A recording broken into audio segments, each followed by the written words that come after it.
ஆன்மீகம் முத்தமிழில் ஆன்மீகத்தில் ஆன்மீக முத்தமிழில் 12 ராசிகள். 1 மேஷம், 2 ரிஷபம், 3 மிதுனம், 4 கடகம், 5 சிம்மம், 6 கன்னி, 7 துலாம், 8 விருச்சிகம், 9 தனுசு, 10 மகரம், 11 கும்பம், 12 மீனம். அதாவது 16 வகையான திதிகள் அடிப்படையில் பூமியில் சூரியன், சந்திரன், வியாழன், சனிக்கிரகம் போன்ற 9 நவக்கோள்களும் படும்போது அதில் உள்ள தட்பவெப்பநிலையில் உள்ள ஆண் பெண் அர்த்தநாதீஸ்வரர் அடிப்படையில் குணாதிசயங்கள் மாறுபடும். அதில் பருவங்கள் 4: கோடைக்காலம், மழைக்காலம், காற்று காலம், பனிக்காலம். இந்த அடிப்படையில் 4, 3, 12 அடிப்படையில் 12 விதமான குணங்களை ஆன்மீக முத்தமிழ் அன்றி கணித்து வைத்திருக்கிறேன். அந்த அடிப்படையில் முதலாவதாக வருவது கோடைக்காலமாகிய மாசி, பங்குனி, சித்திரை. இந்த பருவத்தில் ஆண் பெண் இல்லற வாழ்வில் சேர்ந்து வரும் குழந்தைகளுக்கு கோடை சார்ந்த குணாதிசயங்கள் மாறுபடும். அடுத்தது மழை காலத்தில் வரும் சிசுக்களுக்கு அந்த அடிப்படையில் குணாதிசயங்கள் மாறுபடும்.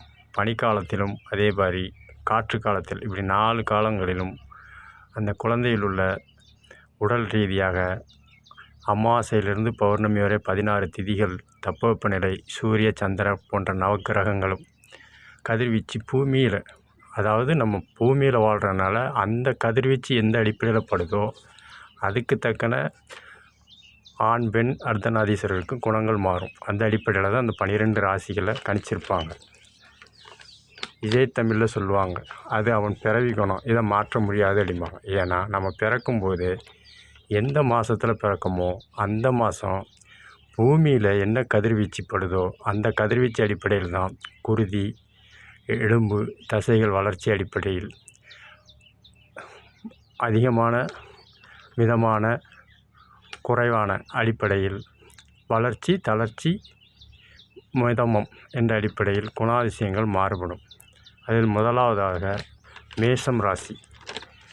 நம் ஆன்மீக முத்தமிழர்கள் முருகன் ஆறுமுக கடவுளை தான் தமிழ் கடவுளாக வழிபடுகிறான். அந்த அடிப்படையில்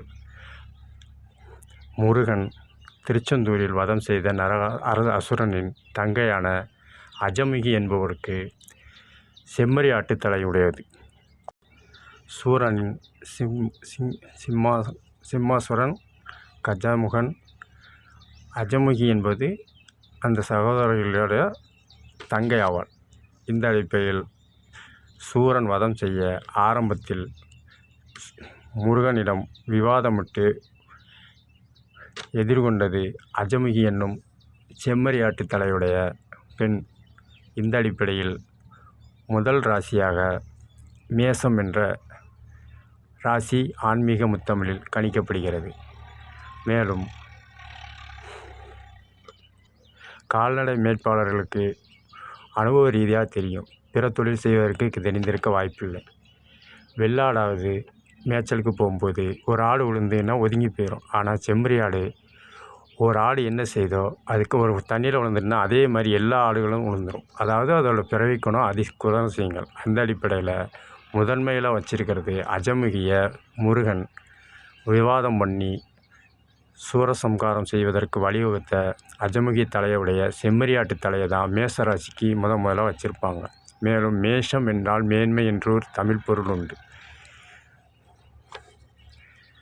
பலர் பணி புரிந்தாலும் ஒருவர் மட்டுமே மேலாண்மை, மேலாளர், மெய்ப்பாளர், மேவி முறச் செய்பவர், மேன்நிலையோர், மேதாவி, மேதகு, உயர் பதவி உடையவர் என்ற குறியீடுகளை தான் மேஷம் என்று ராசியில் குணாதிசயங்களில் முதலாவது குணமாக செம்மறியாட்டு தலையில் உள்ள 12 ராசிகளில் முதல் ராசியாக கணிக்கப்பட்டிருக்கிறது ஆன்மீக முத்தமிழில். புராணம்படி தமிழ் கடவுள் என்பவர் ஆறுமுக கடவுளாவார். இவர் முதலில் சூரனின் தமக்கையாகிய அஜமுகி என்னும் செம்மறியாட்டுத் தலையுடைய பெண்மையைதான் வாழ்வாதார மின்னலிலிருந்து பல தேவர்களைக் காக்க வதமுறையே முதல் என்ற ஆரம்ப குறியீடுகளாக மேச்சம் என்பதை மேஷம் என்ற ராசியாக கணக்கிடப்பட்டுள்ளது. 12 ராசிகளில் முதல் ராசி மேஷம். தமிழ் குறியீட்டில் மேஷம் என்றால் முதன்மை, அதாவது மேய்ப்பாளர் என்று பொருள். தலைமை வகிப்பவர். முடியாட்சியில் முதன்மையானவர் எடுக்கும் முடிவுகளே பிற பிரதிநிதிகளுக்கு சார்ந்து வழிவகை செய்யும். குடியாட்சியில் தமிழ்நாட்டின் வனவிலங்குகளில் ஆடு என்ற வரையறையாடத்தான் அன்று ஆன்மீக முத்தமிழில் கணிக்கப்பட்டதை குறியீடாக வைத்திருப்பார். ஆனால் தேசிய விலங்கு தான் புலி. இந்த இதுலேயும் தமிழர்கள் விளையாட்டு ஆடு புலி ஆட்டம்தான் சொல்லுவாங்க. தமிழர்களுக்கு விலங்குகளில் ஆடு, தேசிய விலங்கு புலி. தமிழ்நாட்டில் உள்ள ஆடு, தேசிய விலங்கான புலி இரண்டும் சேர்த்து அன்றைக்கே ஒரு விளையாட்டாக வைத்திருப்பார்கள், ஆடு புலி ஆட்டம் என்று.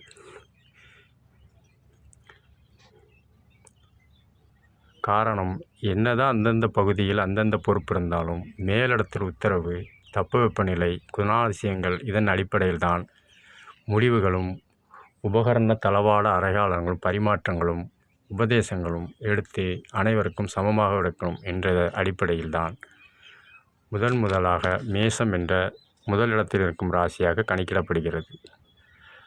ஆடு என்ற மாநிலமும் புலி என்ற மேலிடத்தில் உள்ள மத்திய அரசும் இணைந்து தான் செயல்படணுங்கிறத ஆன்மீகத்தில் உள்ளது தான் இப்போ செய்யுது.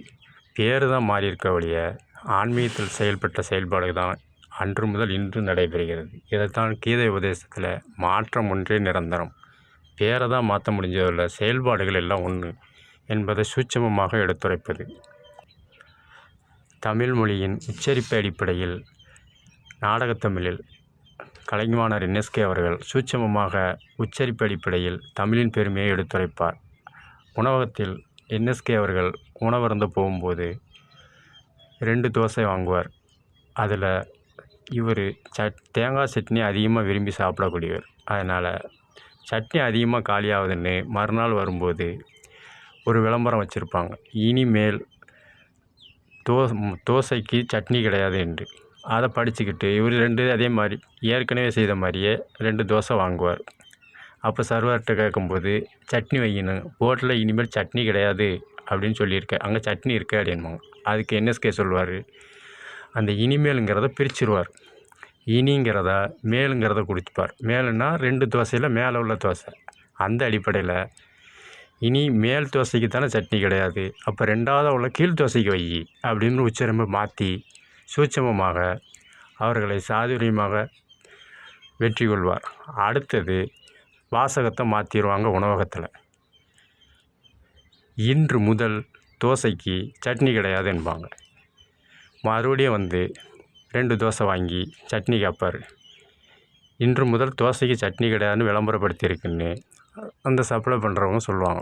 அதுக்கு NSK அவர்கள், இன்று முதல் தோசைக்கு தான் சட்னி கிடையாதுன்னு எழுதியிருக்கீங்க, நான் 2வது தோசைக்கு தான் சட்னி கேட்கன்னு அதுலேயும் சூட்சமமாக தமிழ் உச்சரிப்பு அடிப்படையில் வெற்றி கொள்வார். காரணம், மொழி உச்சரிப்பு அடிப்படையில் சில நன்மைகளும் நடைபெறும், தீமைகளும் நடைபெறும். அதனால் முதல் தலைமை ஏற்கும் பொறுப்பு சிறப்பாக இருந்தால் வழிநடத்துவர்களும் வழி செல்பவர்களும் பாதுகாப்பாகவும் பராமரிப்பாகவும் இருப்பதை அன்றே மேஷம் என்ற குணாதிசயத்தின் அடிப்படையில் எடுத்துரைப்பதே மேசராசி என்று முதல். அதாவது தலைமை என்பது பதப்படுத்துவதும் பக்குவப்படுத்துவதும் பராமரிப்பதும் சூட்சம அடிப்படையில் பிற இனங்களும் பிற குணாதிசயங்கள் கொண்டவர்களையும் சமநிலைப்படுத்துவதே மேஷம் என்றும் மேசராசி என்பார்கள். அடுத்தது 2வது ராசி ரிஷபம். உழவு, உழைப்பு இரண்டும் வாழ்வாதார மேன்மை பெற உறுதுணை கவசம், உணவு தேவை. அதே சமயம் உழைப்பு இன்றி உண்ணக்கூடாது என்ற குணமும் தேவை. 2 செயல் முறைக்கும் விழாவாக எடுத்தனர் அன்றே ஆன்மீக முத்தமிழில் உள்ள தமிழர்கள். தை மாதம் உழவர்களுக்கானவும் கால்நடைகளுக்கானவும் 2 பிரிவுகள், உணவு, உழைப்பு. இந்த அடிப்படையில் பொங்கல் என்ற திருவிழாக்கள் எடுக்கப்படுகிறது. மேலும் சப்தஸ்வரங்களில் சரிகம பதனி என்பது 2வது சுரம் ரீ. ரீனா ரீங்காரம். ஒரு வண்டை பார்த்தீங்கன்னா சத்தம் போடும், ஆனால் 2 விதமான சத்தம் போடும், ஒன்றுக்கு மேற்பட்ட உச்சரிப்பு எதிர்ப்பு. அந்த அடிப்படையில் தான் ரிஷபம் என்பார்கள். ரிஷபம் என்றால் எருது வண்டியும் விவசாயம் பணிபுரியும் மேற்கோளாக காட்டி, எருது தன்னினத்தை பெருக்கவும் மனித இன பயன்பாட்டிற்கு உதவும் குணமும் உண்டு. இதைத்தான் ரிஷபம் என்று. எருது 2 செயல்களை செய்கிறது. பயணத்திற்கும் எருதை பயன்படுத்தினாங்க ஆன்மீக முத்தமிழர்கள். அதே சமயம் அதுக்கு உணவாக வைக்கோலும் நமக்கு உணவாக நெற்கதிர்களும் தானியங்களும் பயிரிடுவது 2 தொழிலுக்கும் மானிடர் என்ற அடிப்படையில் எருதுகளை பயன்படுத்தினதை அந்த 2வது குணம் கொண்டதை உழவு உழைப்பு, அதன் துணை கொண்டு உணவு தேட வேண்டும். இதைத்தான் இயற்தமிழில் உழுதுண்டு வாழ்வோம் என்று சொல்வார்கள்.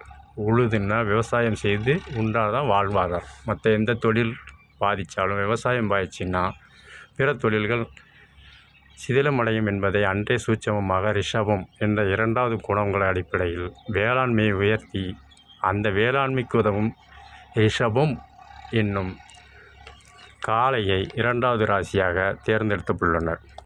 புராணத்திலும் சிவனுக்கு பாதுகாவலராகவும் வாயில் காவலில் அதிகார நந்தி, மத்தியில் விஸ்வரூப நந்தி, சிவலிங்க அருகில் தியான நந்தி.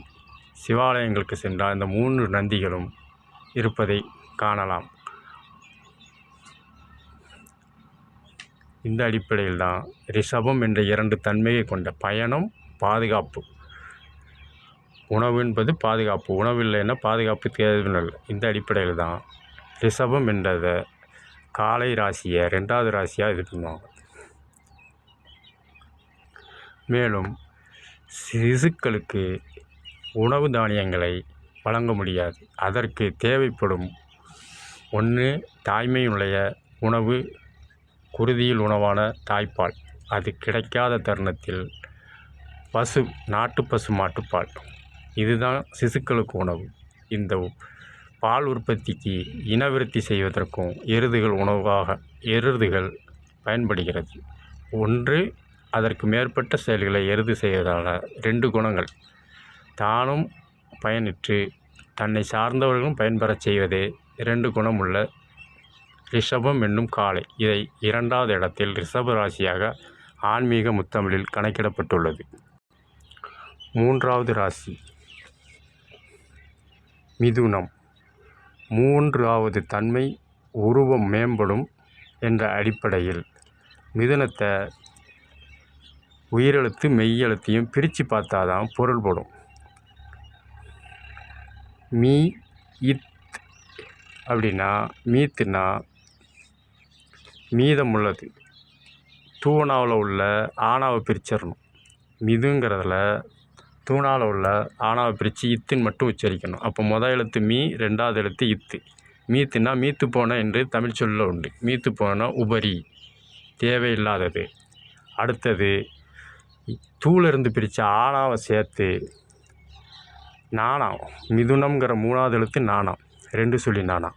இந்த நாணாவில் இன்னை மட்டும் எடுத்து அதில் உள்ள ஆணாவை தனியாக பிரிக்கணும். அப்போ மீத் உன் அம், மிதுனம். உண்ணு என்றால் கழிவுகள். ஆண் பெண். ஆண் வெள்ளை அணுக்கள், பெண் சிகப்பணுக்கள். 2 ஊன்களும் கலந்து அம்முனா முகம், உருவம். 3வதாக சிசு உருவாவதை தான் மிதுனம் என்பார்கள். மீனா அடுத்தது இத்து, 2ஐயும் சேர்த்து பார்த்தோம்னா மீத்துன்னு வரும். மீத்துனா உபரி, தேவையற்ற அல்லாத. பெண்ணுக்கு கருமுட்டை, ஆணுக்கு உயிரணு வெள்ளை அணுக்கள். ஊன் என்றால் வெள்ளை அணுக்களும் சிகப்பணுக்களும் சேர்ந்து 2க்கு மேற்பட்ட சேர்ந்து 3வது தன்மையை உருவாக்குவது மிதுனம். அம் என்றால் உருவம். இதைத்தான் மிதுனம் என்ற 3வது தன்மையை உருவாக்கக்கூடிய மிதுனம் ராசிக்கு கணக்கிடப்பட்டிருக்கு. அதற்கு குறியீடாகத்தான் மிதுனம் ராசியில் ஆண் குழந்தை, பெண் குழந்தை, 2 குழந்தைகளும் குறியீடாக, அதாவது கேளிகை சின்னமாக இப்போ உள்ளதை சொன்னால் கார்ட்டூன் அடிப்படையில் போட்டிருக்கிறாங்க. மிதுனம் என்பது இல்லறவாசியில் தம்பதியர்கள் இணைந்து மூன்றாவது தன்மையை உருவாக்கும் குணம் உடையது. உபரிய கூட இன்னொன்று பயன்பாட்டுக்கு பயன்படுத்த குணமுடையது என்பதை இல்லற வாழ்வைக்கு சூட்சமமாக எடுத்துரைப்பது. இதை உணராமல் சிலர் கல்யாணம் பண்ணிக்கிட்டு தான் வாழணுமா அப்படிம்பாங்க. கல்யாணம் பண்ணிடனால ஒரு ஆணுக்கு ஒரு குணாதிசயங்கள் இருக்கும். அதை அவர்கள் குடும்ப சூழ்நிலையினால வெளிக்காட்ட முடியாது. அதே மாதிரி பெண்ணுக்கும் இருக்கும். அந்த குடும்ப சூழ்நிலையினால் வெளிக்காட்ட முடியாது. ஆனால் இருவரும் சேர்ந்து அந்த உயிரணுக்கள் கருமுட்டைகள் உருவாகி மூன்றாவது தன்மையான சிசுக்கள் வளரும்போது அந்த ஆண் பெண் கணவன் மனைவி என்ற கோட்பாடு அடிப்படை, தமிழர் கலாச்சாரப்படி, தமிழ் பண்பாடுப்படி இதுலேயும் விதி மீறக்கூடாது என்று அன்றே இல்லற வாழ்க்கையில் உள்ள குறியீடை மிதுனம் என்ற குணாதிசயங்கள் அறநெறிப்படியும் வாழணும், பிறருக்கு அவதூறு ஏற்றக்கூடாது, மேலும் ஆபாசம் என்ற உச்சரிப்பை பயன்படுத்தக்கூடாது என்று இல்லறம் என்ற சூட்சமமான தமிழ் சொற்களை ஆன்மீக முத்தமிழில் மிதுனம் என்று குறிப்பிட்டு அதற்கு குறியீடான ஆண் குழந்தை பெண் குழந்தையை தான் மிதுனம் ராசிக்கு குறிப்பிட்டிருப்பாங்க. கல்யாணம் பண்ணலை அப்படின்னா அவர்களுக்குள்ள திறமைகள் வருங்கால சந்ததிகளுக்கு கிடைக்காம போகும். எல்லாருக்கும் எல்லா திறமையும் எல்லா நேரத்திலையும் செயல்படுத்த முடியாது. அதற்கு இல்லற வாழ்க்கையில் ஈடுபட்டு அவர்கள் கருமுட்டை இணைந்து அந்த குழந்தைகள் மூலம் மூன்றாவது தன்மையில் செயல்படும். இதை நாடகத்தமிழில்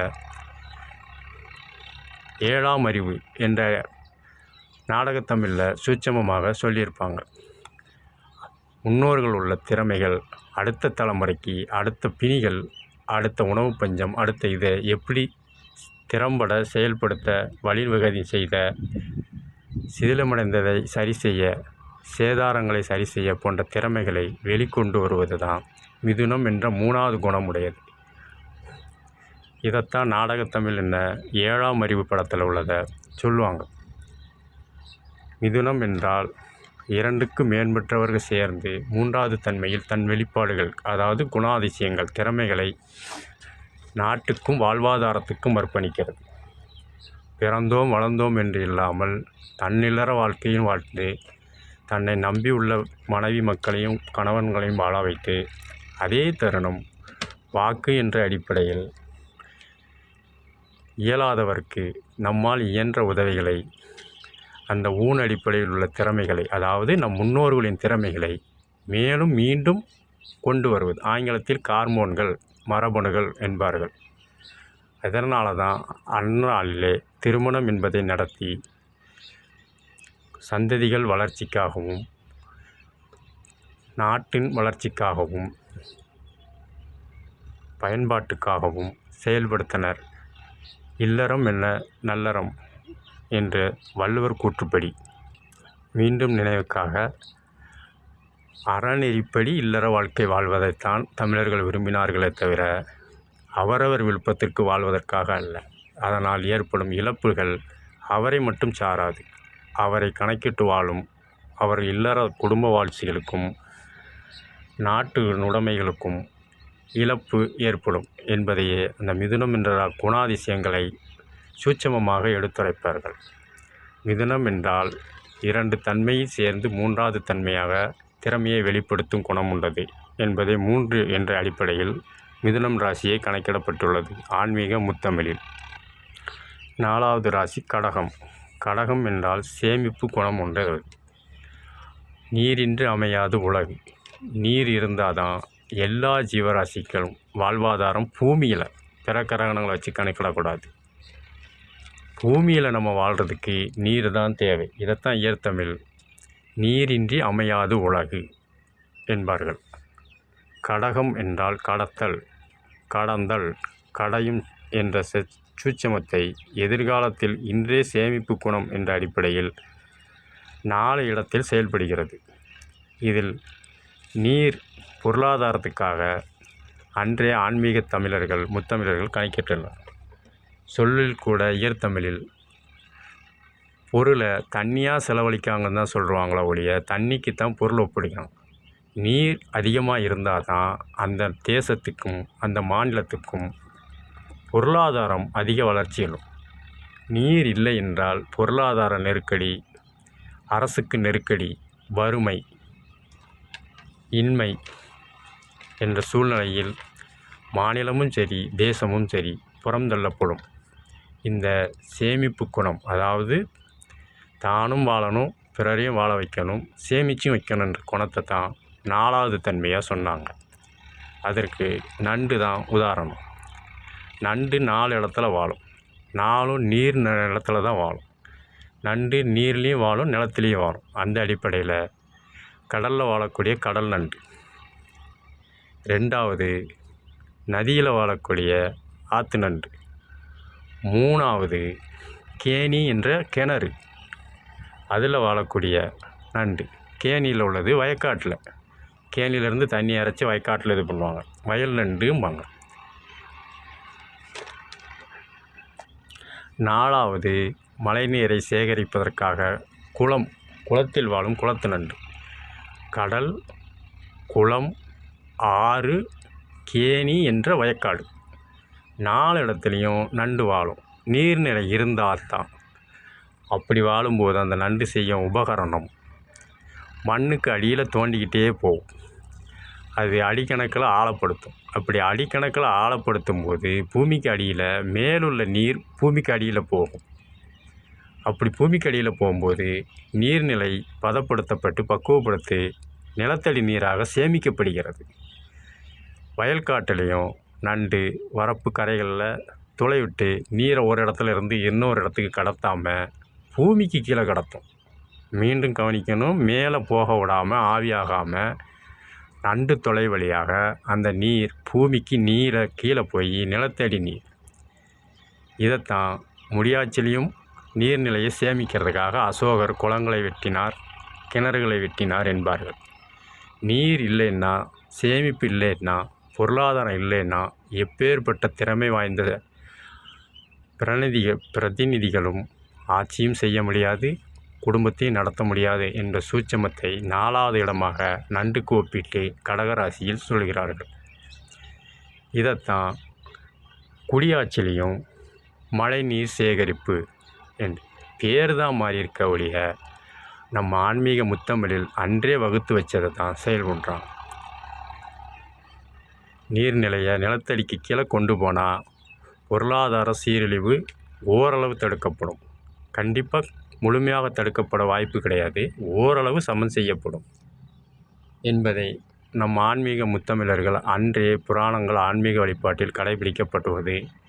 குளத்து நண்டு, கடல் நண்டு, கேணி என்ற கிணத்து வயக்காடு நண்டு, ஆற்று, இந்த 4 நண்டுகளையும் குணங்கள், அதாவது சேமிப்பு குணம் என்பதை கடகராசி என்ற 4வது இடத்தில் கணிக்கப்பட்டிருக்கிறார்கள் ஆன்மீக முத்தமிழர்கள். 5வது ராசி சிம்மம். படைத்தல், காத்தல், அழித்தல், மறைத்தல், அருளல். இந்த 5 தொழிலையும் வன அடிப்படையில் சிம்மம் என்ற சிங்கம் செய்கிறது. வனம் இல்லையே காற்றில் மண் அரிப்பு ஏற்படுவதை மரம் தடுக்கிறது. மழை வருவதற்கு மரங்களால் ஆன காற்றுகள் பயன்படுகிறது. இதையே நம் ஆன்மீக முத்தமிழர்கள் அன்றே வானசாஸ்திரம் என்ற அடிப்படையிலும் பஞ்சாங்கம் அடிப்படையிலும் கணக்கிடப்பட்டு 5வது இடத்தில் அந்த குணமுடையவர்களை சிம்மராசி என்பார்கள். படைத்தல் என்றால் தான் வாழ்ந்து குறிப்பிட்ட காலம் அழியும் காலம் எல்லா உயிரினத்துக்கும் உண்டு. ஆண், பெண், அர்த்தநாதீஸ்வரர். அதுக்கு இனவிருத்தி என்பதை ஏற்கனவே சொன்ன மாதிரி, அந்த மிதுனம் ராசியில் சொன்ன மாதிரி இனவிருத்தி, அறநெறி இல்லற வாழ்க்கை அதுதான் முக்கியம் என்றதை ஆன்மீக முத்தமிழர்கள் கணக்கிட்டு படைத்தல் என்பது இனவிருத்தி. படைத்தவங்களை பராமரிக்கணும், பாதுகாக்கணும். இதைத்தான் காத்தல் தொழில் 2வது. அப்படி பாதுகாத்து பராமரித்து வர மக்களை, அதாவது நம்பி இருக்கிற மக்களை, சிசுக்களை, உயிரினங்களை பிரதிநிதி, அதாவது முதன்மை இடத்தில் பிரதான இடத்தில் இருக்கும் குடும்பத் தலைவர், தலைவி. நாட்டில் தலைவர், பிரதமர், மன்னராட்சியில் மன்னர், முடியாட்சியில் பிரதமர், முதல்வர் என்ற அடிப்படையில் காப்பாற்றணும். பிறர் உயிரினங்களை இருந்து அழிக்க வரும்போது தான் அவர்களை அழித்து காப்பாற்றணும். முதல் தொழில் படைத்தல், 2வது காத்தல், 3வது அழித்தல். எல்லாரையும் அழிக்கக்கூடாது. தன்னை நம்பி இருக்கிறவங்களுக்கு அறநெறி விதியை மீறி அழிக்க நினைப்பவர்களை மட்டும் அழித்தல் தொழில். அப்படி அழிக்க முடியாமல் நம்ம விட சூட்சம முறையில், அதாவது சூட்சமமாக வஞ்சக முறையில் நம் இனங்களையும் நமது தமிழ் கலாச்சாரங்களையும் அழிக்க நினைப்பவர்களை மறைந்திருந்து தாக்கி காப்பாற்ற, அதாவது மறைத்தல் தொழில். முதல் படைத்தல், 2வது காத்தல், 3வது அழித்தல். அப்படி அழிக்க முடியாத சூழ்நிலை வரும் பட்சத்தில் மறைஞ்சிருந்து தாக்குதல் பண்ணி தன்னை நம்பியிருப்பவர்களையும் பிற சந்ததியில் வாழவும் செய்யும் தொழில் 4வது தொழில். இது போக பலகீனம், வயது முதிர்ச்சி, பருவக்கோளாறு என்ற அடிப்படையில் சிதிலமடையும் தேகத்தை பிறருக்கு உதவும் முறையில் வனவிலங்குக்கு பாதுகாப்பாக சிங்கத்தின் தோல், ரோமம், உதிரம், ஊன், சரீரம், நகம், பல், எலும்பு, இன்னப்பிற உயிர் சத்துக்கள், அதன் மூலம் சில வைத்திய குணங்களும் பாதுகாப்பு பராமரிப்பு என்ற முடியும். சிங்கம் என்ற வனவிலங்கு பல உயிர்களுக்கு வனத்தை காப்பதற்காக பயன்படுத்தப்படுவதால் 5 குணமுடைய சிங்கத்தை 5வது குணமுடைய சிம்ம ராசிக்கு ஆன்மீக முத்தமிழில் கணக்கிடப்பட்டுள்ளது. 1 படைத்தல், 2 காத்தல், 3 அழித்தல், 4 மறைத்தல், 5வது அருளல், இறந்தும் பிறரை வாழ வைப்பது. இதுதான் குடும்பத் தலைவன் தலைவிக்கும் உள்ள உரிமை. தேசத்திற்குள்ள தலைவர் முதன்மையுள்ளவர்களுக்கும் தலையாய கடை என்பதை மன்னராட்சியில், அதாவது முடியாட்சியில் சிம்மாசனத்தில் உட்கார்ந்துருங்க அப்படிம்பாங்க. எப்படி சிம்மம் என்ற சிங்கம் தன்னும் வாழ்ந்து பிறரையும் வாழ வைக்குதோ, வனவிலங்கு காப்பாற்றுதோ, அந்த அடிப்படையில் அந்த சிம்மாசனத்தில் உட்கார்ந்து ஆட்சி செய்யணும் என்பார்கள்.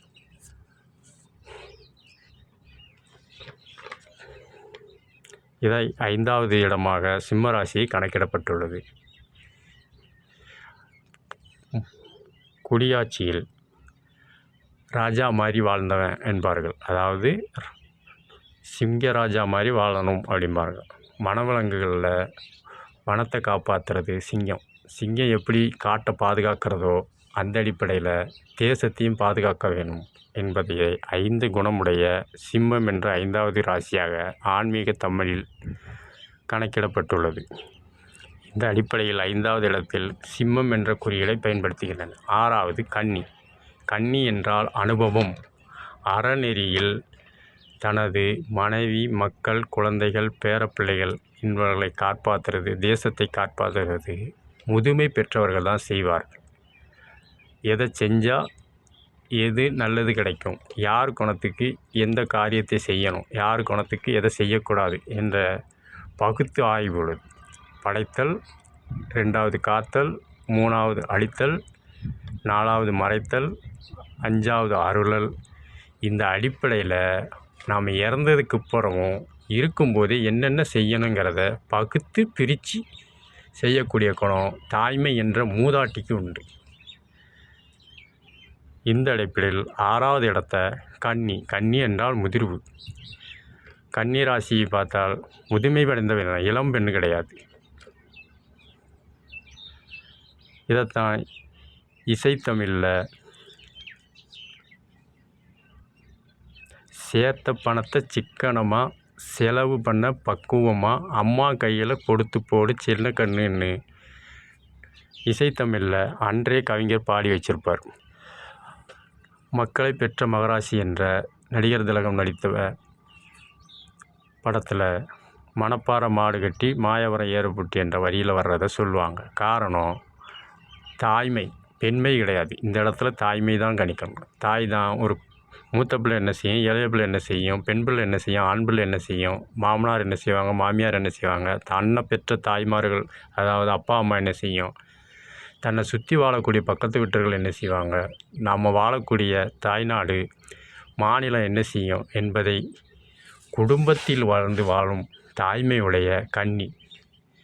இவர் அடிப்படையில் தான் வாழ்வாதாரம் அன்றும் இன்றும் பெண்மைக்கு முக்கியத்துவம் கொடுத்து ஆன்மீக முத்தமிழர்கள் சேர்த்த பணத்தை சிக்கனமாக செலவு பண்ண பக்குவமாக அம்மா கையில் கொடுத்து போடு சின்ன கண்ணு என்பார்கள். பொருளாதாரத்தை அவங்க கொடுத்தாதான் எந்த செலவு ஆடம்பரம், எந்த செலவு அத்தியாவசியம் என்பதை கணக்கிடுவார்கள். இப்போ முடியாட்சியில் கணக்கிட்டு சொன்னோம்னா 30ஆம் தேதி மின்சார பில்லு கட்டணும். ஆனால் 29 வீட்டு வரி கட்டணும். இதில் ரெண்டும் கட்டி ஆகணும். இதில் எது முதல்ல கட்டணும்னா வீட்டு வரி 29 முடிஞ்சிட்டுன்னா அவதாரம் போடுவாங்க. அப்போ மின்சாரம் 31 மறுநாள் தான் வரும். அப்போது மின்சாரத்தை தள்ளி போட்டு வீட்டு வரியை 29ஆம் தேதியை கட்டிடணும். அதை விட்டுட்டு மின்சார வரியை 30ஆம் தேதி கட்ட 29 கட்டினா வீட்டு வரி பாக்கி வந்துடும். அப்போது எந்த நேரத்தில் எந்த செலவு செய்யணும், கால அவகாசத்தை மெயினாக கணக்கிட்டு அந்த அடிப்படையில் வாழ்வாதாரத்தை சிறக்கிறது தான் முதிர்வு கன்னிக்கு வாழ்வாதாரத்துக்கு அடிப்படை என்பதை 6வது இடமாக பகுத்து, அதாவது பகுத்துண்டு பல்லுயிர் ஓம்புதல் என்ற ஈர்த்தமிழில் கூறுவது போல இந்த 6 தன்மைகளை கொண்டதனால தான் 6வது இடத்துல கன்னி பெண்மை என்று குறிப்பிடலை. ஆன்மீக முத்தமிழில் கன்னி என்றால் முதுமை பெற்றவள் என்பது பொருள் உண்டு. அவர்களுக்கு தான் அவரவர் குணம், அதாவது இல்லறத்திலும் சரி துறவரத்திலும் சரி தேசத்திலும் சரி அனுசரித்து யாரை எப்படி கொண்டு போகணுங்கிற திறமை அவர்களுக்கு தான் உண்டு என்பதனால் 6வது இடத்துல கன்னிராசியை கணக்கிடப்பட்டுள்ளது. 7வதாக துலாம் ராசி. அதாவது ஈரேழு உலகத்திலும் நீதி வழங்கும்போது பாரபட்சமின்றி சமமாக திராசு போல வழங்க வேண்டும் என்பதற்காகவே துலாம் என்ற எடை கொண்ட ராசியை வெறுந்தட்டு வச்சுருந்தாலும் அந்த நடுமுள் சமமாக இருக்கணும். எதிர்த்தட்டில் என்ன இடம் இருக்கோ அதே தட்டு தான் மறுமுனை தட்டில் இருக்க வேண்டும் தான் 7 உலகங்களுக்கும் சமமாக நீதி சொல்ல வேண்டும் என்பதை துலாம் என்று குறிப்பிடுவாங்க. 1 கைலாயம். கைலாயத்தில் செயல்பாடுகள் மாறுபடக்கூடாது பூதகணங்கள் 2வது இடம். 3வது வைகுண்டம். வைகுண்டத்தில்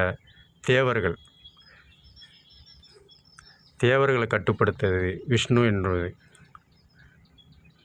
4வது 5வது பிரம்மலோகம். பிரம்மலோகத்தில் படைத்த தொழில் பிரம்மா அவர்களுக்கு தேவைப்படுது. 6வது இடத்துல இருக்கிறது ரிஷிகள். 7 யமலோகம். 8 அவர்களுக்கு பாதுகாப்பாக உள்ள பணியாட்கள். 9 தேவலோகம். தேவலோகத்தில் மழை காற்று நீர் என்ற பணி செய்யும் பணியாளர்கள். 11வது பாதாள லோகம். பாதாள லோகத்தில் பூமிக்கு கீழே என்னென்ன பாதுகாக்கணுங்கள உலோகங்கள் என்ற சார்ந்தது. 13வது பூலோகம். பூலோகம்னா விண்ணில் உள்ளது. விண்ணில் உள்ள 14வது காரணிகள். இந்த அடிப்படையில் ஈரோடு உலகம்னா கைலாயம், கைலாயத்துக்கு எதிர்வினையான பூதகணம். 2வது வைகுண்டம், வைகுண்டக்கு எதிரான தேவர்கள். 3வது பிரம்மலோகம், அதற்கு எதிரணி ரிஷிகள். 4 யமலோகம், அதற்கு எது பணியாட்கள். 5 தேவலோகம், அதற்கு எதிர்வினை உள்ளது பஞ்சபூதங்கள். 6 பாதாள லோகம், அதற்கு எதிர்வினை பூமியில் உள்ள உலோகங்கள் பாதுகாத்தல். 7 பூலோகம், அதற்கு எதிர்வினை உள்ளது விண்ணலைகள் உள்ள வளிமண்டல காற்று சுழற்சி. இந்த 17 உலகத்திலையும் சமமாக இருந்தால் தான் பூமியில் வாழக்கூடிய உயிரினங்களுக்கு வாழ்வாதாரத்துக்கு ஏற்றத்தாழ்வு இன்றி சமமாக இருப்பதை என்பதை சுட்டிக்காட்டவே 7வது இடத்தில் ஈரேழு உலகமும் எந்தவித உயர்வு தாழ்வு அல்லாமல் அதே சமயம் அனைத்து உயிருக்கும் சமம் என்ற குணம், அதாவது நீதி நெறி சமமாக இருக்க வேண்டும் என்ற அடிப்படையிலே தான் வகுக்கப்பட்டது தராசு என்னும் துலாம் ராசி 7வது இடத்தில். புராணத்தில் தேவர்களும் அசுரர்களும் அமுதம் கிடையும் போது தனக்கு எந்தவித பயனும் இல்லாமல் இருந்தாலும் பிறருக்கு சமமாக காத்தல் தொழிலை செய்யும் விஷ்ணு செய்ய வேண்டும் என்பதற்காக கூர்ம அவதாரம் எடுத்தார். இந்த கூர்ம அவதாரம் எடுத்ததுனால அவருக்கு எந்தவித நலனும் கிடைக்கல. ஆனால் எதிரணியான ஆளும் அணியான இருவருக்கும் சமமாக பிரித்து கொடுப்பதே செயல் என்பதை ஆமை உருவம், அதாவது கூர்ம அடிபாகம், இதைத்தான் புராணத்தில் இதே பேரை மாற்றி முடியாட்சியில் நாட்டு ஆமை, நாட்டை ஆளக்கூடிய தன்மை உடையவர் ஒரு தீர்ப்பு சொல்வதுன்னா ஆலமரத்தடையில் வச்சு நாட்டாமை என்ற பொறுப்புள்ளவர் தான் சொல்லுவார். அதுவும் வயது மூத்தவர்கள், அனுபவம் மிக்கவர்கள். அதனால் அவர்களுக்கு நாட்டாமை. இதனால் அவருக்கு எந்தவித லாபமும் கிடையாது. இரு தரப்பினரும் வாழ்வாதாரம் சிறக்கவும் வம்பு விவாதம் உயிர்ச்சேதம் ஏற்படக்கூடாது என்ற எண்ணத்திலும் நீதி நெறி அடிப்படையில் விவாதம் செய்து வாதி பிரதிவாதிகளின் குற்றங்களை சுட்டி காட்டி அந்த அடிப்படையில் நீதி வழங்குவதே நாட்டாமை என்பதை புராணத்தில் கூர்மாவதாரம், முடியாட்சியில் நாட்டாமை, குடியாட்சியில் நீதிமன்றம். நீதிமன்றத்தில் தேவதை கண்ணை கட்டி தராசு கொடுத்துருப்பாங்க. காரணம், நீதி வழங்கும்போது சொந்தம், பந்தம், அண்ணன், தம்பி, அக்கா, தங்கை, வாதி பிரதிவாதி என்ற அடிப்படையில் பார்வையால் பார்த்தால் மனமாற்றம், நீதி தடுமாற்றம் ஏற்படுவதால் கண்களை மட்டும் கட்டிக்கொண்டு காதுகளால் மட்டுமே வாதி பிரதிவாதிகளின் வாதம் விவாதம் கணக்கிடப்படுவதற்காகவே நீதி தேவதையின் கண்களை கட்டப்பட்டு தராசு வழங்கப்படும். அவர்கள் சொல்ல சொல்ல இயற்கைக்கு அடிப்பட்ட உட்பட்டு இருந்தால் மட்டுமே வாதி சொல்வது பிரதிவாதி சொல்வது உண்மை அல்லது பொய் என்று கணக்கிட்டு உண்மையாக நடப்பவர்களுக்கு நீதி வழங்குவதே நீதி தேவதை என்பது கண்ணை கட்டி வச்சிருக்கிறாங்க. கண்ணு திறந்தால் எதிரில் இருக்கிறவங்க அண்ணன் தம்பி என்ற உணர்வு தென்பட்டு நீதியில் குளறுபடி ஏற்படும் என்பதற்காகவே நீதி தேவதையின் கண்களை கட்டப்பட்டிருக்கும். இதுவும் கையில் துலாம் என்ற தராசு கட்டப்பட்டு நீதிமன்றத்தில் இருக்கும். இது முடியாட்சியில் 7 லோகங்களையும் பாதுகாப்பவும் பராமரிப்பும் சமசீர் செய்யவும் பயன்படுத்தும் 7 குணங்கள் உடையது துலாம் தராசு. இதையே 7வது இடத்தில் ஆன்மீக முத்தமிழர்கள் கணக்கிடப்பட்டுள்ளனர். 8வது ராசி விருச்சிகம். விருச்சம் என்றால் விதை, வளர்ச்சி, வெற்றி. விருச்சம் வந்துட்டா அப்படிம்பாங்க. அதாவது விருச்சம் விழுந்துட்டான்னா வெற்றி கிடச்சிட்டா என்பதை சூட்சமமாக ஆன்மீக முத்தமிழில் விருச்சம் என்பார். 8 திசையிலிருந்து எதிரிகள் தாக்கம் தந்தால் அந்த சூழ்நிலையில் வெற்றி என்ற விருச்சம் எப்படி இருக்கும் என்பதை சூட்சமமாக, அதாவது அறிவால் விவேகம் என்ற அடிப்படையில், போர்வாள் அதாவது வீரம் என்ற அடிப்படையில், அறிவு என்பது விவேகம், போர்வாள் என்பது வீரம். வீரமும் விவேகம் இணைந்துதான் சமநிலைப்படுத்த முடியும் என்பதை, வெற்றி பெற முடியும் என்பதை அன்றே 8வது இடத்தில் கணக்கிடப்பட்டது. 8 திசையிலிருந்து தாக்கப்பட்டவர்கள் எவர் வந்தாலும் வாள்முனையால் தாக்குவதற்கு எதிராக இருக்க வேண்டும். முடியாட்சியிலும் சரி குடியாட்சியிலும் சரி விவேகம் வீரம், அறிவாள், வாள் என்றால் முனை கூறாக இருக்க வேண்டும். போர்வாள் அந்த முனையும் கூறாக இருக்க வேண்டும். அறிவாள் என்றால் அறிவாள் முனை, விவேகம் தெளிவாக இருக்க வேண்டும். போர்வாள் முனை, வீரமும் தெளிவாக இருக்க வேண்டும். வீரமும் விவேகமும் சேர்ந்தால் தான் எதிரியை சாதுரியமாக பாதுகாத்து தன்னை நம்பியிருப்பவர்களை பாதுகாக்கவும் பராமரிக்கும் என்பதை 8வது இடத்தில் வெற்றி என்ற 8 திசையும் தாக்குவர்களுக்கு வெற்றி என்ற விருச்சிகம் என்பதை குறியீடாக பயன்படுத்தப்பட்டுள்ளது. எப்படி என்றால், இயற்தமிழில் சொக்கட்டான் என்றால் விளையாடும்போது, சொக்கட்டான் விளையாடும்போது விருச்சம் விழுந்துட்டா என்று கேட்பார்கள்.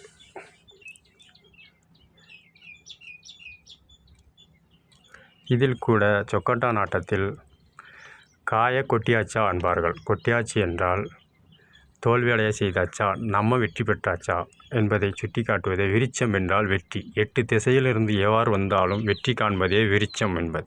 இதற்கு குறியீடாக தேள் என்பதை குறியிருப்பார்கள். எப்படி என்றால், தேள் 8 திசையிலிருந்து எதிரிகள் எந்த இடத்தில் தாக்கினாலும் அதன் வால் முனையால் தான் பதம் பார்க்கும். அதாவது 8 திசையிலிருந்து எங்கே இருந்தாலும் வால் முனையில் தான் தேள் அதன் வெற்றியை கொள்ளும் என்பதற்காகவே விருட்சம் என்றால் தேளை ஆன்மீக முத்தமிழர்கள் 8வது இடத்து ராசியாக, குணம் கொண்ட ராசியாக, வெற்றிக்கு ராசியாக, வீரத்தும் விவேகம் கலந்த முடியாட்சி குடியாட்சிக்கு சூட்சமமாக அன்றே எடுத்துரைத்தனர். செயல் ஒன்றுதான், பெயர் மட்டும்தான். பகவத்கீதையை சொன்ன மாதிரி மாற்றம் ஒன்றே தான் நிரந்தரம். மற்றபடி ஆன்மீகத்தில் என்ன நிகழ்வு நடந்ததோ அதைத்தான் நிகழும்.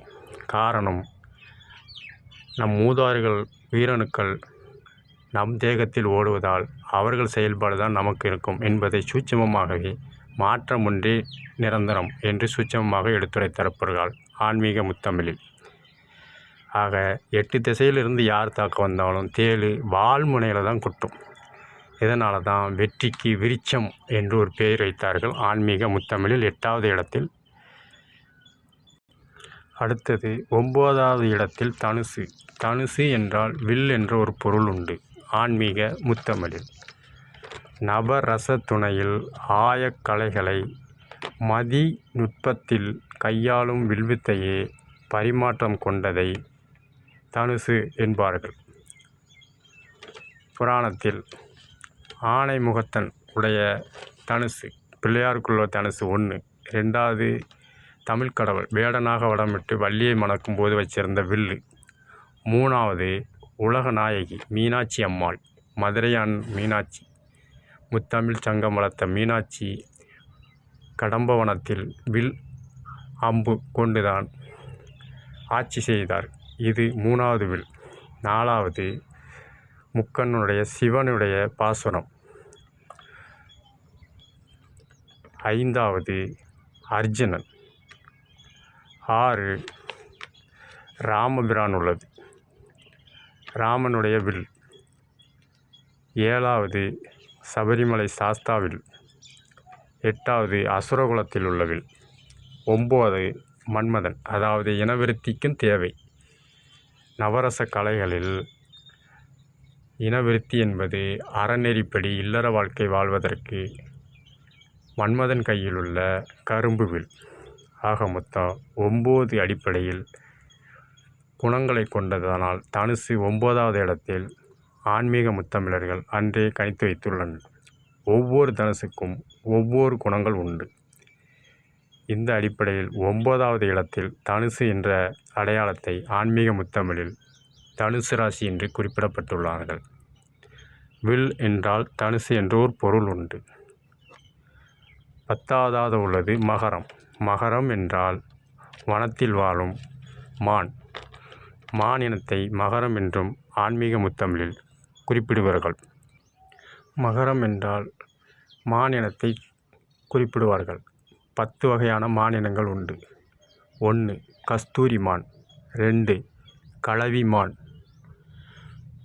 3 கவரிமான், 4 கலைமான், 5 கவ்விமான், 6 கடமைமான், 7 புள்ளிமான், 8 இரளைமான், 9 தொண்டைமான், 10 அரியமான் என்ற 10 வகை மானினம் உண்டு.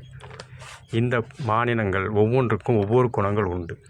அதனால் மகரம் என்பதை 10 மான் அடிப்படையில் துள்ளி விளையாடுவதும் துவண்டு போகாமல் சுறுசுறுப்புடன் செயல்படுவதையும் சுட்டி காட்டுவதே தசம் என்ற 10வது இடத்தில் மகரத்தை வைத்தார்கள். மகரம் என்றால் மானினம் என்ற ஒரு பொருள் ஆன்மீக முத்தமிழில் கணக்கிடப்பட்டுள்ளது. 11வது ராசி கும்பம். கும்பம் என்றால் பாகை, சுற்றுப்பாதை. ஏற்கனவே கூறினபோது பூமியில் ஆண் பெண் அர்த்தநாதீஸ்வரர்கள் உயிரினங்கள் சூரிய சந்திரன் என்ற நவக்கோள்களும் படும் கதிர்வீச்சு பனி, மழை, காற்று, கோடை அடிப்படையில் மாறுபடும். இதை கோணல் என்பதை கோணம் என்றும் ஒரு பொருள் உண்டு. அந்த அடிப்படையில் கும்பம் என்பதை சிவன் வில்லம்பு முடி அடிப்படையில் சாய்த்து 11 அடிப்படையில் ஒவ்வொரு தோற்றமும் ஒவ்வொரு விதமான மேம்பாடுகளை அருளச் செய்து நிகழ்த்தியது கும்பகோணம். இதையே கும்பம் கோணல், அதாவது பாகை சரிவு. கும்பம் கோணல் பாகை சரிவு ஏற்பட்டு அதன்படி 11 புண்ணிய ஸ்தலமாக அமையப்பெற்ற இடமே கும்பகோணம். கும்பம் என்றால் கலசம் என்று ஒரு பொருள். கலசத்தில் விண்ணுலகில் உள்ள அமிர்தங்களை எடுத்து 11 இடத்தில் 11 விதமாக தன்மைகளையும் தட்பவெப்ப காரணிகளை சமசீர் செய்வதற்கும் பயன்படுத்தப்பட்ட நிகழ்வே கும்பகோணம். இது 11 கலசம் அடிப்படையில் நிகழ்ந்ததாக கணக்கிடப்பட்டுள்ளது ஆன்மீக முத்தமிழில். கும்பம் கோணல் இதுவே நாளடைவில் கும்பகோணம் என்ற பெயரில் செயல்படுவதால் கும்பம் 11வது இடத்தில் ஆன்மீக தமிழில் கணக்கிடப்பட்டுள்ளது. ஒவ்வொரு பாகையின் அடிப்படையில், அதாவது தட்பவெப்ப நிலையில் நீர்நிலை அடிப்படையில் குணங்கள் மாறுபடும் 11 அடிப்படையில் என்பதை கும்பம் ராசி என்பது 11வது இடத்தில் கணக்கிடப்பட்டுள்ளது. நினைவுக்கு கும்பகோணத்தில் 11 குடங்களாக பிரிந்து 11 இடத்தில் உருவான சிவாலயங்களை ஆன்மீகத்தில் பதிவேட்டில் குறிப்பிட்டுள்ளதை நினைவு பார்த்தால் புலப்படும். கும்பம் என்றால் 11வது இடம், 11 தன்மை. இதையவே ஆன்மீக முத்தமிழில் ராசியில் 11வது இடமாக கணக்கிடப்பட்டுள்ளது. 12வது ராசி மீனம். தமிழ் உயிரெழுத்துக்கள் 12, பாசுரம் 12, பாவை 12, ஆழ்வார்கள் 12, புண்ணிய நதிகள் கங்கை, யமுனை, சரஸ்வதி, நர்மதா, கிருஷ்ணா, கோதாவரி, காவேரி, சிந்து, துங்கபுத்ரா, பிரம்மபுத்ரா, பிராணஹிதா, தாமிரபரணி என்று புண்ணிய நதிகள் 12. 12 அடிப்படையில் அதனை ஆட்சி செய்யும் பெருமாளின் தங்கை மதுரை மீனாட்சி. மதுரையை ஆண்ட மதுரை மீனாட்சி கண்கள் மீனுக்கு ஒப்பாக பயன்படுகிறது. தமிழர் முத்தமிழ் வளர்த்தது இடமாக மதுரை விளங்குவதால் 12 அடிப்படையில் மீனம் என்ற ராசி 12வதாக கணக்கிடப்படுகிறது. மீன் 2 கண்களில் ஒரு கண் தன் எதிரியையும் மற்றொரு கண் தன் உணவையும் எதிர்நோக்கி பாதுகாத்தவும் பராமரிப்பும் எதிர்நோக்கும்.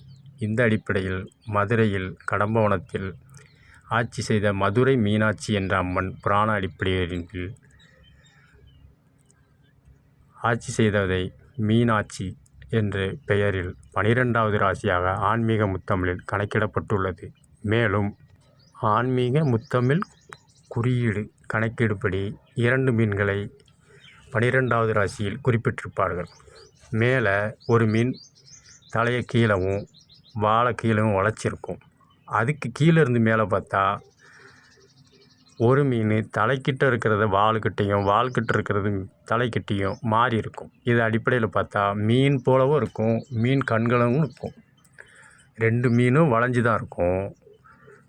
ஒரு முனையில் தலை உள்ள மீன், மேல் முனையில் வால் உள்ள மீன். அதே இது மேல் முனையில் தலை உள்ள மீது இந்த சைடு வால் உள்ளது. தலை ஒரு பக்கம் வால் ஒரு பக்கம், இந்த முனையில் தலை ஒரு பக்கம் வால் ஒரு பக்கம், 2ம் சேர்ந்து மீனராசியில் கேளிகை சித்திரமாக ஆன்மீக முத்தமிழில் கணக்கிடப்பட்டுள்ளது. 12 தன்மையில் தமிழை வளர்த்த மதுரை முத்தமிழ் சங்கத்தில் குறியீடாக 12வது ராசியாக மீனராசியை கணக்கிடப்பட்டுள்ளது ஆன்மீக முத்தமிழில். இந்த அடிப்படையில் 12 ராசிகளும் 12 ராசி குணம், வழக்கு, பழமை, வாசகம் தமிழர்களின் செயல்பாட்டு குறியீடாக கணக்கிடப்பட்டுள்ளது. 1. மேசம் ராசி அடிப்படையில் மேன்மை, மோட்சம், மேசனாக மேலாண்மை முதல் தன்மை குறியீடு. 2வது தனக்கும் தன்னை சார்ந்தவருக்கும் மாடாக உழைத்து பாகுபாடு இன்றி சமம் செய்தல் ரிஷபராசி. 3வது சரீரம் திடப்பொருள், திரவத்தன்மையில் ஆண் பெண், வெள்ளை சிகப்பு அணுக்கள், வாயுத்தன்மையில் கலந்துரையாடல், அறநெறி வாழ்வாதாரம் 3 தன்மையில் உருவாகுது மிதுன ராசி. குறியீடு ஆண் பெண் குழந்தைகள். 4வது நீர்நிலை. நடப்பாண்டு, நிகழ்வாண்டு, எதிர் ஆண்டு மறைமுகமாக வழியில் சேமிப்புத்தன்மையை வேண்டும் என்பதை கடகராசி என்ற நண்டு. 5 படைத்தல், காத்தல், அழித்தல், மறைத்தல், அருள் அடிப்படையில் வனத்தை பாதுகாக்கும் சிங்கம் அடிப்படையில் 5வது ராசி. 6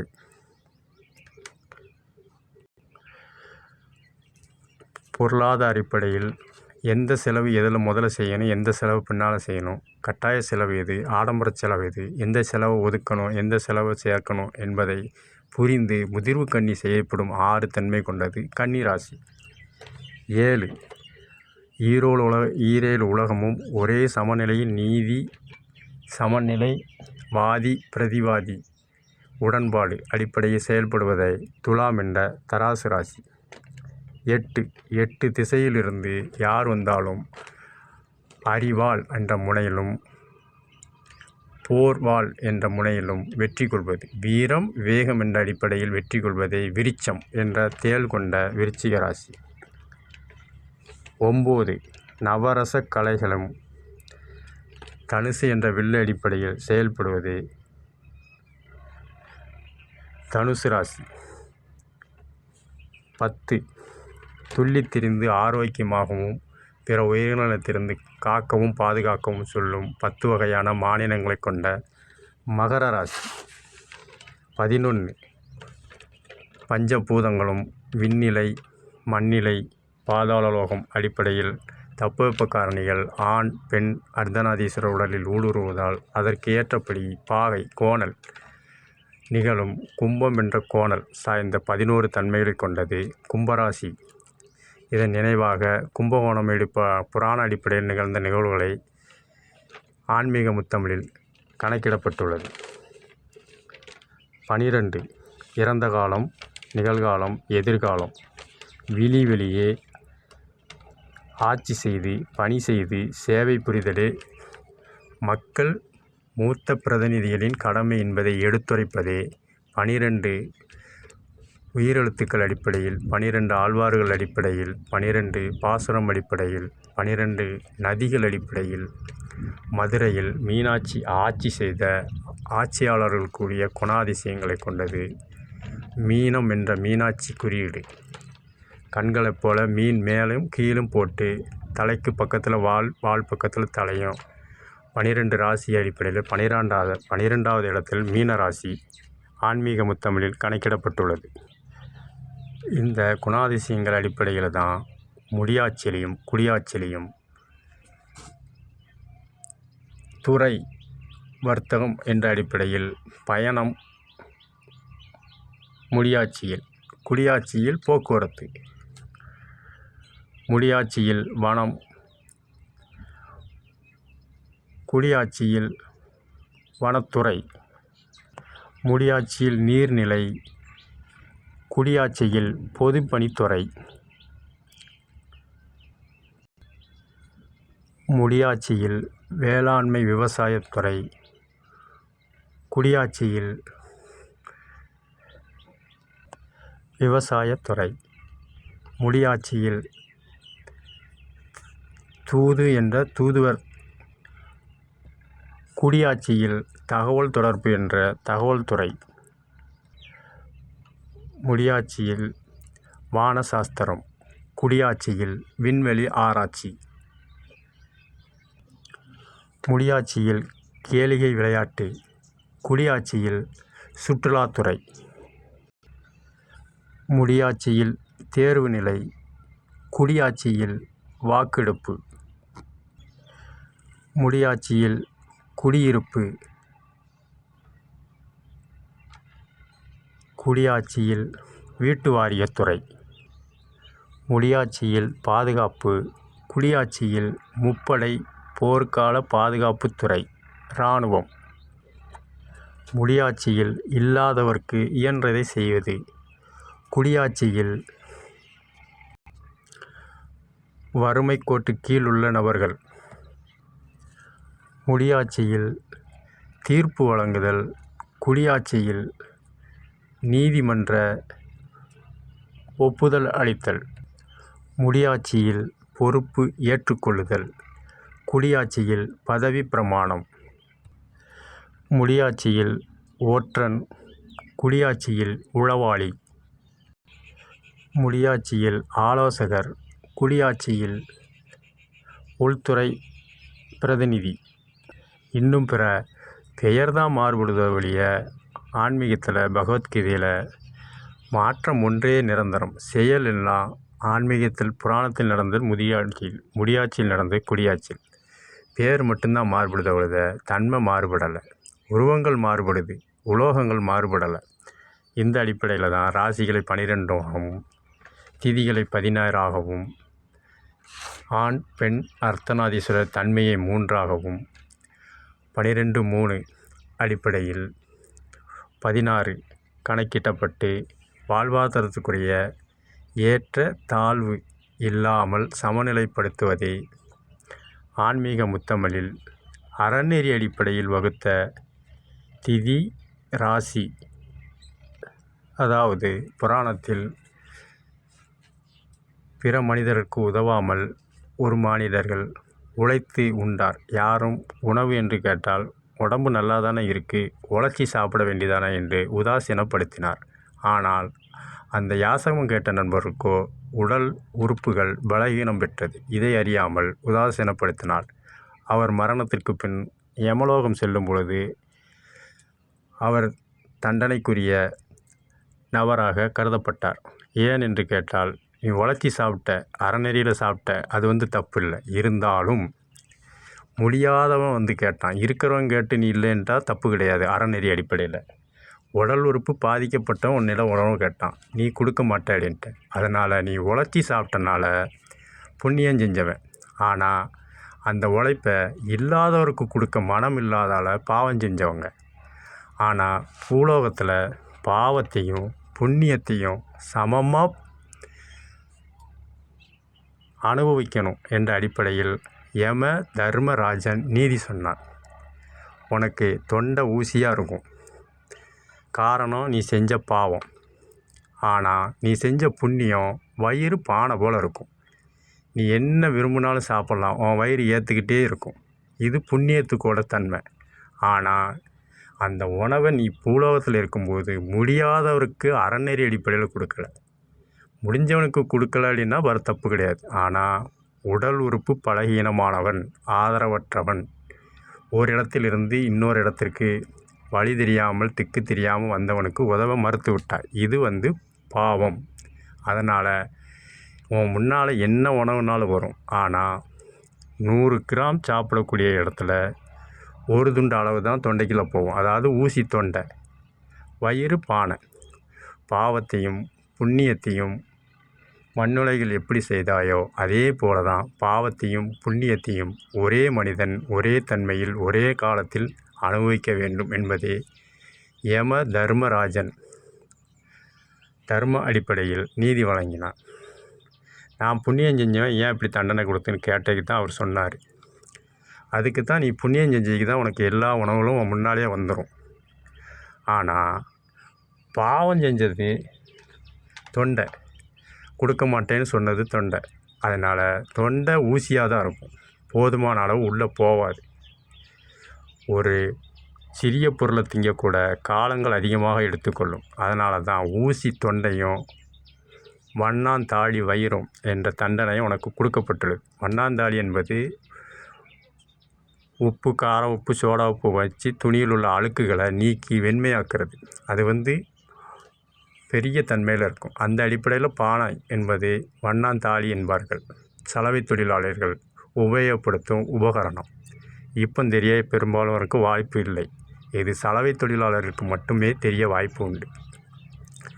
அதனால் பாவத்தையும் புண்ணியத்தையும் ஒன்றாக செய்யணும் என்று புராணத்தில் அன்னைக்கே யமதர்மராஜன் கணக்கிடப்பட்டுள்ளதா.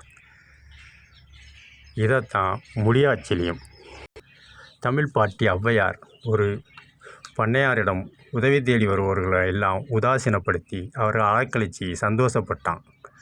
இதை உணர்ந்த தமிழ் மூதாட்டி ஔவை பாட்டி அவனை திருத்த வேண்டும், அதே சமயம் அவன் செய்த தண்டனையும் பெற வேண்டும் என்பதற்காக உதவி கேட்பார் போல போகிறார் ஔவை. அந்த ஔவையிடம் அந்த பண்ணையார், இன்றைக்கி வாங்க நான் யானை தரேன் அப்படின்னு போயிட்டு, நாளைக்கு வாங்க யானை தரேன், மறுநாள் வரும்போது யானை வேண்டாம் குதிரை தரேன், மறுநாள் வரும்போது குதிரை வேண்டாம் வண்டி தரேன், மறுநாள் வரும்போது உங்களுக்கு துணி தரேன்னு ஒவ்வொரு நாளும் ஒவ்வொரு இது சொல்லி தாளம் கடத்திக்கிட்டே போனாங்க. ஔவையாரும் போய்கிட்டே இருந்தாங்க. கடைசியில் இவங்க விட்டவ மாட்டேன்னு தெரியலையான்னு தெரிஞ்சு ஒரு பொய் சொன்னார் அந்த பண்ணையார். இன்றைக்கி அண்ணன் ஐயாவுக்கு வைத்த வழி, ஒரு வாரம் கழித்து வாங்க அப்படின்ட்டு வரமாட்டாங்கன்னு சொல்லி வேலையாள்கிட்ட சொல்லிட்டார். அதே அடிப்படையில் ஔவை பாட்டி தமிழ் பாட்டிகிட்ட சொன்னாங்க. வேலையாள் வந்து தமிழ் பாட்டிக்கிட்ட ஐயாவுக்கு வைத்த வழி ஒரு வாரம் கழித்து வர சொன்னாங்க. அதற்கு அந்த தமிழ் பாட்டி ஔவையார் வைத்த வழியாகவே இருக்கட்டும் என்று சாபம் விட்டு சென்று விட்டார். அந்த சாபம் அவருக்கு உடனே பலித்தது. அதாவது பாவம் செஞ்சவங்களுக்கும் புண்ணியம் செஞ்சவங்களுக்கும் ஒரே நேரத்தில் தண்டனை பெறணும் என்று தர்மராஜன் புராணத்திலையும் முடியாட்சியில் ஔவையாரும் சொன்ன பதிவேடு. அதே அடிப்படையில் அவருக்கு வைத்த வழி வந்து துடித்தார். காரணம் கேட்டதற்கு, உன்கிட்ட இல்லைன்னா முடியாதுன்னா முடியாதுன்னு சொல்லணும், வச்சுக்கிட்டு அடுத்தவங்களை கேலி சித்திரமாக ஆக்கக்கூடாது, இது பாவத்துக்கு ஒப்பாகும், இல்லாதவனுக்குத்தானே கொடுக்கணும், இருக்கிறவனுக்கு ஒன்றை யாரும் கொடுக்க சொல்லலை, இதுதானே அறநெறி என்று அவனுக்கு சூட்சமமாக எடுத்து விட்டார் ஔவை பாட்டி. இதே அடிப்படையில் தான் பெயர் மாற்றத்தில் குடியாட்சியில் புராணத்தில் யமதர்மன் தஞ்ச ஊசி தொண்டை தாய் வயிறு, முடியாட்சியில் ஔவை பாட்டி கொடுத்த வயிற்று வலி, குடியாட்சியில் முக்கிய பொறுப்பில் இருப்பவர்கள் சிலர் தவறு செய்து தவறான வகையில் பொருள் ஈட்டி உங்களுக்கு அது தாரேன் இது தாரேன் என்று பிரதிநிதி என்ற முறையில் சூட்சமமாக சாதுரியமாக பேச்சு திறமையால் அலக்களித்து விடுபவர்களுக்கு அவர்களுக்கு எல்லா வாய்ப்பு வசதியும் இருக்கும். இருந்தாலும் அவர்கள் சுதந்திரமாக அனுபவிக்க முடியாது. சுதந்திரம் என்பது தாலி வயிறு, எல்லா பொருள்களும் இருப்பது ஊசி தொண்டை, இருந்தும் இல்லாதவர்கள் போல்.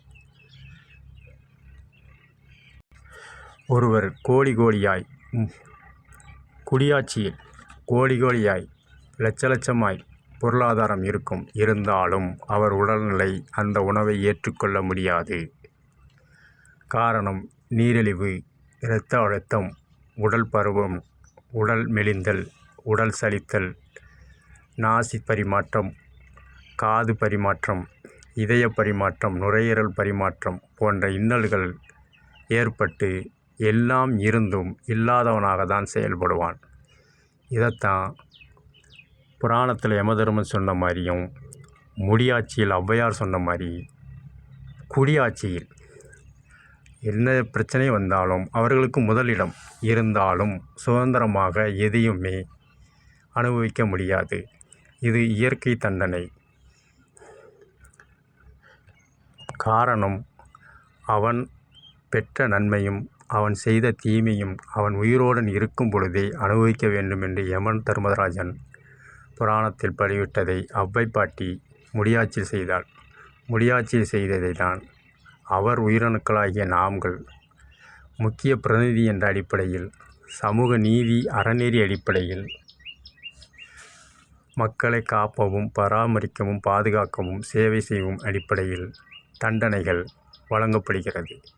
இதைத்தான் இயற்தமிழில் ஊசி தொண்டையும் தாலி வயிறும், எல்லாம் சாப்பிடலாம், வயிறு ஏற்றுக்கணும், ஆனால் தொண்டைக்கு கீழே போகாது, கொஞ்சம் கொஞ்சமாக தான் போகும். இதை விட பெரிய தண்டனை வேறு ஒன்றும் கிடையாது. காரணம், பாவத்தையும் அவன் அனுபவிக்க வேண்டும், புண்ணியத்தையும் அவன் அனுபவிக்க வேண்டும். இரண்டுமே எந்த இடத்திலிருந்து பூமியில் செய்தானோ அதே பூமியில் அனுபவிப்பதே குடியாட்சியில் நிகழ்பெறும் ராஜ தண்டனை.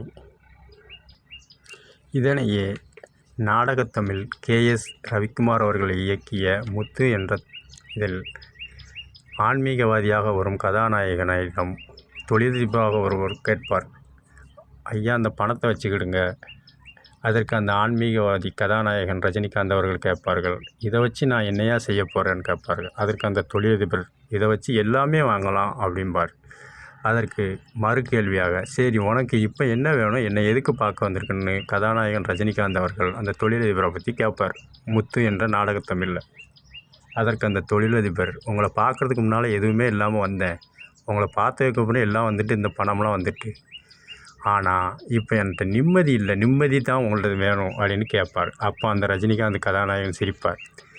நீ தானையா சொன்ன இந்த பணத்தை வச்சுக்கிட்டு எல்லாம் செய்யலான்னு, இதை வச்சுட்டு நீ அனுபவிக்க வேண்டியதானே அப்படிம்பார்.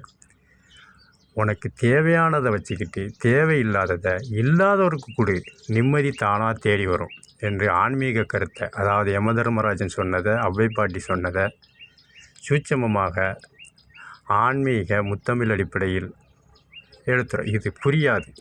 தமிழ் ஆன்மீக முத்தமிழ் சொன்னால் புரியாது, சொல்லத்தான் புரியும். இந்த உச்சரிப்பு தமிழ் அந்த முத்து என்ற நாடகத்தமிழில் கதாநாயகன் ரஜினிகாந்த் அவர்கள் சொல்லும்போது எல்லார் மனமும் ஒரு மனதாக ஏற்றுக்கொள்ளும். இதுதான் ஊசி தொண்டையும் தாலி வயிறும் என்பது.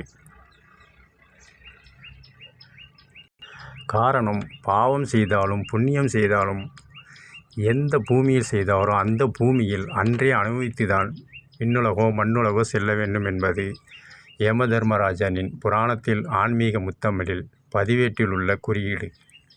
இதைத்தான் பேர் மட்டும்தான் மாறுதே ஒழிய செயல்பாடுகள் எல்லாம் ஒன்று தான். எல்லாம் இருந்தும் அமைதி இல்லை என்றும் அதை விட பெரிய தண்டனை வேறு எதுவுமே கிடையாது.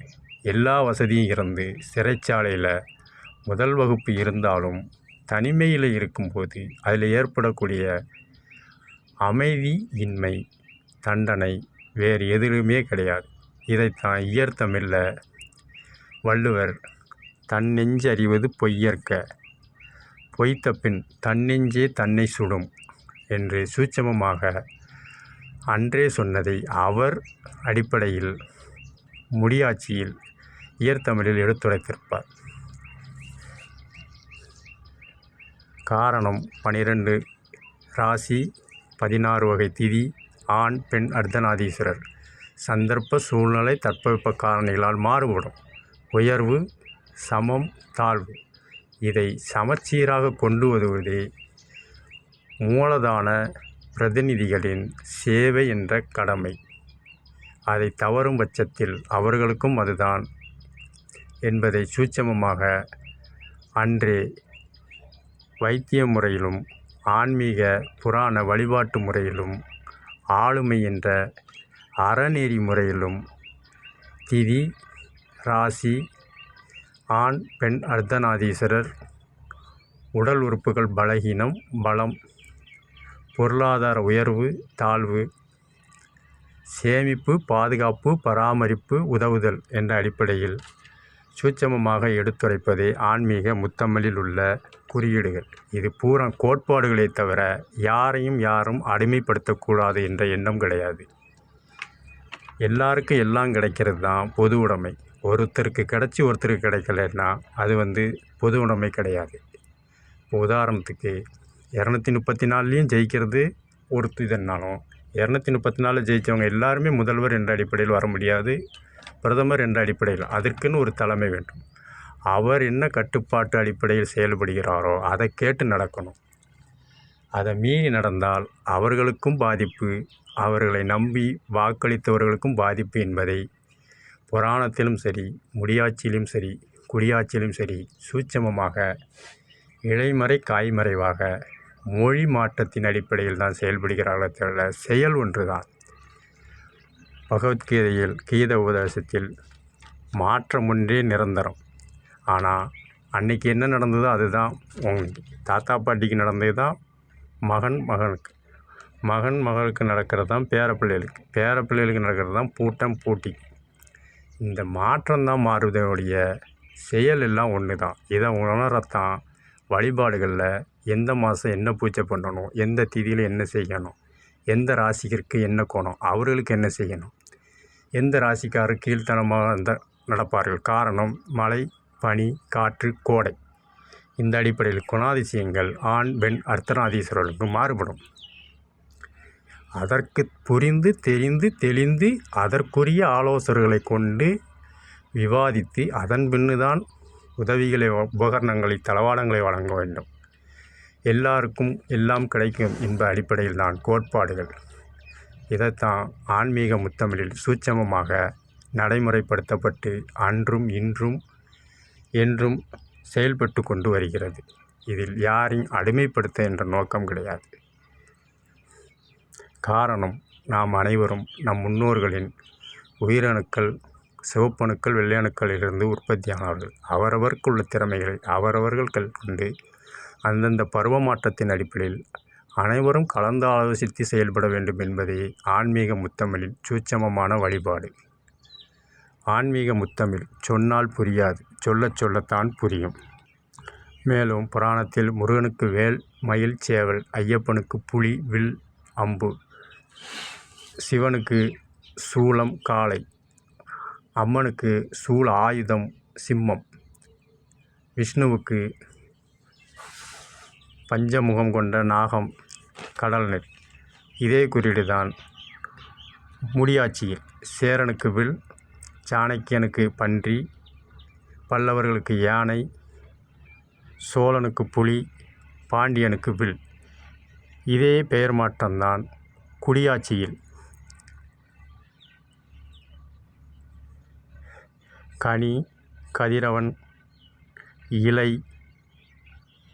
கரம், மானினம், மீனினம், பட்சிகள் இனம், வனத்துறை இனம் என்ற குறியீடு. பேரு தான் மாறுபடுதே ஒழிய புராணம், முடியாட்சி, குடியாட்சி எல்லாம் செயல்பாடுகள் ஒன்றுதான். இதைத்தான் அவரவர் குணாதிசயங்களை ராசியாகவும் அவரவர்கள் உடலுடம்பில் ஏற்படும் மாற்றங்கள் 16 வகை என்றும் 16 பெற்று பெருவாழ் வாழ்க. தட்பவெப்ப நிலையை 16 கதிர்வீச்சுகளையும் 16 திதியில் உள்வாங்கணும். அப்படி வாங்கினதை சூட்டையும் குளிர்ச்சியும் வெளியில் தள்ளுறது. மகப்பேருக்கு உள்ள ரூணா, மகப்பேறு என்றால் சிசுவை வெளியேற்றுவது. இதை தான் 16 பெற்று பெருவாழ்வு என்ற திதியையும் அவன் பிறவி குணம் மாற்ற முடியாது என்று ராசியும் ஈர்த்தமிழில் சுட்டி காட்டியுள்ளார்கள் ஆன்மீக முத்தமிழர்கள்.